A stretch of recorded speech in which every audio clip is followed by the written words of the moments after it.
سورہ ہجر میں ایک آیت میں پڑھ کے سورہ نحل کی طرف چلتا ہوں. لا تمدن عینیک الی ما متعنا به ازواجا منهم ولا تحزن علیہم واخفض جناحک للمؤمنین قد آتیناک سبعا من المثانی والقرآن العظیم. اللہ تعالیٰ کہتے ہیں کہ اے محمد صلی اللہ علیہ وسلم، ہم نے آپ کو 7 آیتیں دیں اور قرآن کریم دیا، یعنی سورہ فاتحہ اور باقی قرآن کریم دیا. بڑی نعمت دی ہے کہ اب آپ کی ننیاں داروں کی طرف نہ جائے کہ ان کو اللہ نے کیسا مال و دولت دیا، اب آپ کی نظر ان کی طرف نہیں جانی چاہیے. پتہ چلتا ہے کہ دین، علم دین پہ چلنے کی توفیق مل جانا، دین کا علم آ جانا، یہ اتنی بڑی نعمت ہے. آپ کی توجہ اس نعمت کے بعد زیب و زینت کی طرف جا کے حسرت کرنا بنتا نہیں ہے. دیکھو، اللہ میاں نے یہ نہیں کہا کہ دنیا کمانا منع ہے. اللہ میاں نے یہ کہا کہ جب آپ کو اتنی بڑی نعمت مل گئی، اب کسی اور کے پیسے کو دیکھ کے پریشان ہونا، دولت کو دیکھ کے حسرت ہونا، کاش میرے پاس بھی یہ سب کچھ ہوتا، یہ جب حسرت کرنا بنتا تھا جب آپ کے پاس اس سے چھوٹی نعمت ہوتی. جب آپ کو اس سے بڑی نعمت ملی ہوئی ہے تو یہ چھوٹے چھوٹے ٹکڑوں پہ مرنا یہ انسان پہ سود. آپ نے سنا نا 20 بغیرت والا جو کلپ ہے، غریبوں کو کہ فلاں اتنا دولت مند، فلاں اتنا دولت مند، اس کو دیکھ دیکھ کے غریبوں کو احساس کمتری. اصل احساس کمتری اس شخص سے ہونی چاہیے جس کو اللہ نے دین دیا اور دین پر چلنے کی توفیق دی.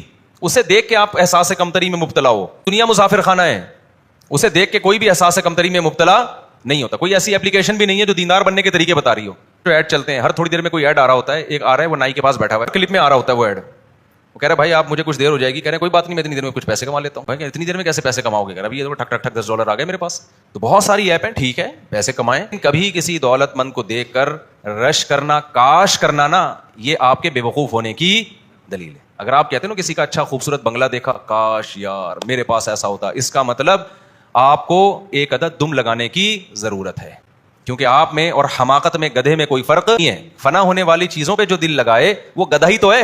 نبی کی غربت دیکھو، 40 دن گھر میں چولہا نہیں جل رہا، اور اللہ کہہ رہا ہے نبی ہم نے آپ کو چونکہ قرآن دے دیا. بنتا نہیں ہے کہ آپ ان کی دولت کی طرف نظر اٹھا کے دیکھیں. ہمارے نبی نے تو ویسے بھی نہیں دیکھنا تھا. آپ کی طبیعت میں اللہ نے ویسے ہی دنیا سے بے رغبتی رکھی تھی. اصل میں یہ ہمیں سمجھانے کے لیے. اسی بات کو حدیث میں ایک دوسرے انداز سے بیان کیا گیا ہے. آپ صلی اللہ علیہ وسلم نے فرمایا لا حسد الا فی اثنتین. ہم جب کسی کے پاس کوئی نعمت دیکھتے ہیں، ایک جلن ہوتی ہے نا، ایسے دیکھ رہے ہیں جیسے میں نے کوئی قرضہ ورضہ لیا ہوا ہے. آپ لوگ بتاؤ کوئی جلن ہوتی ہے کہ نہیں ہوتی؟ یار یہ کیا ہے یار، میرے پاس کچھ بھی نہیں اور اس کے پاس توبہ یار، تو بہت برا ہو گیا یار. کاش ہوتا یار، بحریہ ٹاؤن میں پلاٹ ہوتا، کاش یہ ہوتا، کاش یوں ہوتا، کاش میری قسمت میں ہوتا، میں خریدتا ایک کھوتا، کبھی تو سوار ہوتا کبھی میں سوار ہوتا. کچھ نہ ہوتا تو یہی ہوتا.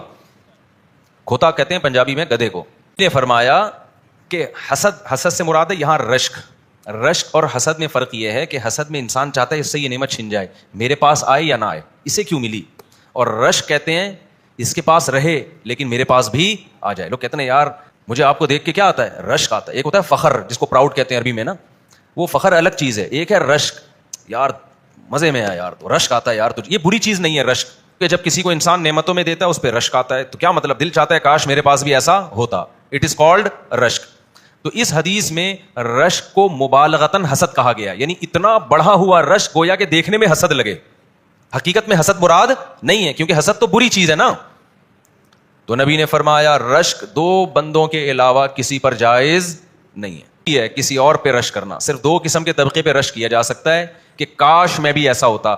اس کے علاوہ کسی پہ رشک کرنا، اتنا بڑا گھر، 4 بیویاں کہنے لگا تھا لیکن نہیں کہہ رہا میں، تو اس کے یہ اور یوں اس طرح کی چیزیں جو ہو رہا ہے، اس کے کپڑے دیکھو، اس کی گاڑی دیکھو. یار 2 قسم کے لوگ ایسے ہیں جن کو دیکھ کے آپ کو رشک آنا چاہیے کہ وہ واقعی آپ سے بہت آگے نکل گئے. گاڑی بنگلے والا تھوڑے دن میں کہاں جانے والا ہے؟ قبرستان میں مرے گا. بلڈر ہے نا، جس نے گھر بنا کے بیچا، جس کا بزنس یہ ہے، گھر خریدا، اس پہ رش کر رہے ہو. بلڈر ہے نا جس نے ہول سیل کے حساب سے ڈیفینس کے بنگلے بیچے ہیں، تھوڑے دن میں وہ بھی پھٹے پہ لیٹا ہوا ہوگا. ٹھیک ہے نا، پھٹے پہ کیا ہوگا، وہ بھی لیٹا ہوا ہوگا. اور اس کی اولادیں جھگڑا کر رہی ہوں گی کہ یہ ہمارا ہے، یہ ہمارا ہے. اور یہ نہیں پتا ہوگا کل ہم نے بھی اسی پھٹے پہ لیٹنا ہے اور کل ہمارے بچے بھی وہی کر رہے ہوں گے جو ہم اب کر رہے ہیں. تھوڑے دن میں پھٹے پہ لیٹنے میں ٹائم نہیں لگتا. ایک پھٹا نا گھر میں لا کے رکھ لو اور لیٹا کرو روزانہ اس پہ، گھر میں لا کے رکھ لو. اچھا اللہ کی قدرت ہے میں گدے پہ نہیں سوتا، پھٹے پہ ہی سوتا ہوں. میں مجھے گدوں پہ نیند ہی نہیں آتی. ہمارے گھر میں گدے ہیں لیکن میں سوتا پھٹے پہ ہی ہوں. میں نے اپنے آپ کو ابھی سے پھٹے کا عادی بنایا ہوا ہے ٹھیک ہے، تاکہ جب سچی مچی کے پھٹے پہ لیٹیں تو کم از کم کوئی اجنبیت محسوس نہ ہو. یہ تو وہی ہے جس پہ ہم روزانہ سویا کرتے تھے.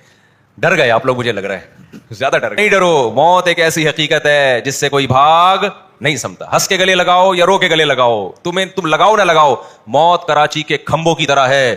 کوئی قریب آتا ہے تو کھمبا بارش کے دنوں میں خود بڑھ کے گلے ملتا ہے اس سے. کھمبا کراچی کا خود پیچھے بھاگتا ہے کرنٹ لگانے کے لیے. تو اسی طرح میرے بھائی, اینما تکونوا یدرککم الموت, اللہ کہتے ہیں جہاں بھی جاؤ گے موت تمہارے پیچھے پیچھے خود آئے گی. وہ سلیمان علیہ السلام کا واقعہ ہے نا, پتہ نہیں صحیح ہے غلط ہے, لیکن بہرحال اس سے جو سبق ملتا ہے وہ سبق بالکل درست ہے. کہتے ہیں سلیمان علیہ السلام کے دربار میں ایک جو موت کا فرشتہ ہے نا وہ انسانی شکل میں آیا اور ایک بندے کو گھور گھور کے دیکھنے لگا. کیوں دیکھ رہا ہے؟ خیر مجلس ختم ہوئی تو سلیمان علیہ السلام سے اس بندے نے پوچھا یہ کون تھا؟ سلیمان علیہ السلام نے فرمایا موت کا فرشتہ تھا, تجھے گھور گھور کے دیکھ رہا تھا. اس بندے نے کہا سلیمان علیہ السلام سے ہوائیں آپ کتابیں, آپ مجھے یہاں سے اٹھا کے نا ہندوستان پہنچا دیں, ہند کی سرزمین دور پہنچا دیں تاکہ میں بچ جاؤں. انہوں نے پہنچا دیا, ہوا کو حکم دیا چل بھائی. کچھ وقت کے بعد اطلاع آئی کہ اس کا وہاں ہندوستان میں انا للہ کے فرشتے سے پوچھا کہ تو اس کو گھور کیوں رہا تھا؟ وہ کہتا ہے کہ میں نے اللہ نبی نے مجھے کہا تھا فلاں بجے نا اس کی روح تو نے انڈیا سے ہندوستان سے قبض کرنی ہے. تو میں حیران تھا, وہ اس میں تو تھوڑا ہی ٹائم رہ گیا, یہ بندہ تیز رفتار گھوڑے میں بھی جائے تو ہندوستان نہیں پہنچ سکتا, تو یہ یہاں کیا کر رہا ہے؟ اور اللہ بھی غلط نہیں کہہ سکتا. تو جب میں ہندوستان فلاں مقام پہ گیا تو بندہ وہیں بیٹھا ہوا تھا, تو میں حیران تھا. تو پھر سلیمان علیہ السلام نے بتایا ہوگا کہ میں نے ہوا کو حکم دیا اٹھا کے وہاں پہنچا. تو میرے بھائی بعض دفعہ انسان جو بچنے کی تدبیریں اختیار کرتا ہے وہی تدبیریں اس کی موت کا سبب بنتی. ڈاکٹر کے پاس گئے تھے قریب مر نہ جائیں, اس نے غلطی سے ایسا ٹیکا لگا دیا کہ اسی سے مر گئے. ہوتا ہے نا ایسے. تو موت سے بھاگ نہیں سکتے, تو موت سے دوستی کرنی پڑے گی. موت سے دوستی کا مطلب یہ نہیں کہ آپ کے دل سے موت کا خوف نکل جائے, وہ تو نیچرل ہے. موت کا خوف ہونا یہ ایک نیچرل چیز ہے. حدیث میں آتا ہے موسیٰ علیہ السلام کے پاس موت کا فرشتہ آیا. حضرت موسیٰ علیہ السلام نے پوچھا کس سلسلے میں آنا ہوا؟ اس نے کہا آپ کی روح قبض کرنے کے لیے. حضرت موسیٰ نے زوردار تھپڑ لگایا اس کی آنکھ نکل کے باہر گر گئی. اللہ کو جا کے اس نے کہا کہ اللہ میں کس بندے کے پاس تو نے مجھے بھیجا ہے؟ ایسے جلالی تھے نا وہ, تو اس نے تو مجھے تھپڑ مار دیا. یہ چیزوں کا خوف جو ہے نا, یہ جو موت ہے یہ طبیعی چیز ہے, جب بھی آتی ہے انسان ڈرتا ہے. اس میں کوئی نیک یا بزرگ ہونے سے تعلق نہیں ہے, یہ نیچرل ہے. بعض لوگ خام خواہ میں فنٹر بننے کی کوشش کرتے ہیں. ہم للہیت نہیں ہے کہ حضرت جی زلزلہ آیا حضرت پھر بھی کھڑے ہوئے نماز پڑھا رہے ہیں نا, مرے گا سب کو مروائے گا ایسا حضرت. اب ڈر نہیں رہے تو یہ خود بھی مرے گا, دوسروں کو بھی, دوسرے بھی پھٹیں گے اس کے ساتھ. حضرت موسیٰ علیہ السلام کو دیکھو, اللہ میاں نے حضرت موسیٰ سے کہا کہ یہ لاٹھی زمین پہ پھینکو. موسیٰ کو علیہ السلام کو پتا تھا یہ اللہ کہہ رہا ہے, اللہ غلط بات نہیں کہہ سکتا اور اللہ مجھے نقصان بھی نہیں پہنچا سکتا. جب لاٹھی زمین پہ ڈالی ہے وہ سانپ بن کے دوڑنے لگی. قرآن کہتا ہے موسیٰ علیہ السلام ڈر کے فرار ہوئے, بھاگے. وَلَمْ يُعَقِّبْ, اتنے خوف زدہ ہوئے کہ پیچھے مڑ کے بھی نہیں دیکھا. پھر اللہ نے وحی نازل کی, یا موسیٰ اقبل ولا تخف, اے موسیٰ واپس پلٹ, خوف نہ کر.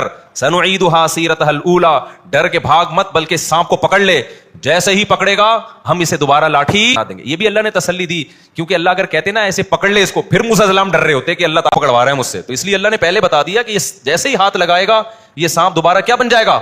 لاٹھی بن جائے گا. لاٹھی بن جاتی ہیں. دینداری کا, تقویٰ کا یہ معیار نہیں ہے کہ ڈر لگ رہا ہے کہ نہیں لگ رہا. معیار یہ ہے کہ اللہ کا اتنا خوف پیدا ہو جائے کہ آپ سے کبیرہ گناہ چھوٹ جائے بس, اور اتنا خوف پیدا ہو جائے کہ فرائض و واجبات آپ سے پورے ہو جائیں. باقی ڈرنا, بہادر ہونا, اس کا انسان کی نیچر سے بھی بڑا گہرا تعلق ہے. جو دل کے مضبوط ہوتے ہیں بے دین ہو کے بھی بہادر ہوتے ہیں, جو دل کے کمزور ہوتے ہیں دیندار ہو کے بھی بزدل ہوتے ہیں. بعض دفعہ گزرے ہیں بڑے بڑے بزرگ تھے لیکن ان میں خوف تھا. کیوں؟ دل کیا تھا ان کا؟ کمزور تھا. یہ قدرتی طور پہ بعض لوگوں کا دل کمزور ہوتا ہے, اعصاب کمزور ہوتے ہیں, بچوں کو ڈر زیادہ لگتا ہے, بوڑھوں کو ڈر زیادہ لگتا ہے کہ کمزور ہو جاتے ہیں. تو ان چیزوں میں دین نہیں ہے. کلپ بھیج رہے ہوتے ہیں نا لوگ, زلزلہ آ رہا ہے اور امام صاحب جناب کھڑے ہوئے ڈرے ہی نہیں. تو یہ امام صاحب نہیں ہے, یہ پتہ نہیں کیا ہے. یہ خود بھی مریں گے اور پبلک کو بھی مروائیں گے. خدا نہ خواستہ ذرا سا بھی کوئی ہل ول ہونا فوراً خود بھی بھاگنا, تو پتلی گلی سے یہاں سے نکلوں گا. اگر اللہ نہ کرے ہمارے یہاں زلزلہ آیا, اللہ ہمیں اس مصیبت سے بچائے, آئے تو خود بھی بھاگو. اللہ پہ ایسا توکل کرنا کہ نہیں جی اللہ بچائے گا, اللہ نے کبھی نہیں کہا کہ میں بچاؤں گا. اللہ نے کہا زلزلہ آئے گا تو خود بھاگ, خود بچ گیا تو بچا لوں گا ورنہ نہیں بچاؤں. اور حدیث میں آتا ہے کہ جب نماز میں تمہیں سانپ نظر آئے, تو اب جو صوفی قسم کے لوگ ہیں نا, جاہل صوفی, وہ کیا کریں گے؟ نماز پڑھ رہا ہوں اللہ کے سامنے خشوع و خضوع سے, اگر سانپ نظر آ گیا, میں اللہ کی طرف توجہ ہے, میں اللہ کے لیے کھڑا ہوں, تو اللہ مجھے سانپ سے بچائے گا. اللہ میاں نے کوئی نہیں کہا کہ سانپ سے بچاؤں گا میں. حدیث میں آتا ہے نبی نے فرمایا جب تمہیں نماز میں سانپ نظر آئے کوئی مارو جا کے. نماز ٹوٹ جاتی ہے اس سے, لیکن سانپ کو مارنا پڑے گا, کیونکہ سانپ کے چکر میں نماز تو ویسے ہی ٹوٹے گی آپ کی, نہیں مارا نا اور بھی بہت کچھ ٹوٹے گی, وضو بھی ٹوٹے گا, ساتھ نماز بھی ٹوٹے گی, اور سانپ کو اگر نہیں مارا نا جب وہ قریب آئے گا تو نماز بھی ٹوٹے گی, ساتھ میں بھی ٹوٹے گا. سانپ کا نہیں, آپ کا وضو ٹوٹے گا. آپ سمجھ رہے, سانپ کا ٹوٹے گا. خیر.